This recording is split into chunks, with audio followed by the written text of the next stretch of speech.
देखी भैया, एगो लइका माई से कहता कि हे माई, अगर तू ये धरती पर रहबू तो आज बाढ़ से तबाही होता। जी नमस्कार दोस्तों, एक बार फिर से बवाल मचाने के लिए लेकर आ रहे हैं खेसारी लाल यादव एक दर्द भरा सॉन्ग, जो कि बेबी सॉन्ग होने वाला है। और दोस्तों आप टाइटल को पढ़ सकते हैं, गाने का टाइटल रखा गया है दर्द दर्द नहीं रहा। तो आप टाइटल से समझ सकते हैं कितने दर्द भरा ये सॉन्ग है।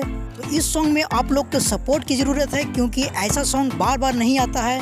और ये सॉन्ग सुबह कल 21 तारीख को रिलीज किया जाएगा, जो कि खेसारी म्यूजिक वर्ल्ड पे। अगर गाने को बात किया जाए तो गाने को गाए हैं खेसारी लाल यादव, और गाने को लिखे कृष्णा बेदर्दी, और म्यूजिक दिए हैं अरेंज, ऐसे करके नाम है। साथ ही बता दूं कि आज संघर्ष 2 लगा था, जो कि बहुत ही तबाही मचा सिनेमा घर में। तो आप लोग देखें तो हमें जरूर कमेंट करके बताएं कैसा लगा है आप लोग की मूवी। और शाम तक आएगा वीडियो मेरा, ताकि संघर्ष 2 और हर हर गंगे में से ज्यादा कौन कमाई किए हैं, एक दिन में कौन बॉक्स कलेक्शन किए हैं। तो फिलहाल के लिए अपडेट था, मिलते किसी ने अपडेट के साथ बहुत ही जल्द। अगर हमारे चैनल पर आप नए हो तो हमारे चैनल को जरूर सब्सक्राइब कर लीजिए, क्योंकि भोजपुरी का हर अपडेट सबसे पहले हमारे चैनल पर आता है। जब तक के लिए जय हिंद, जय भोजपुरी।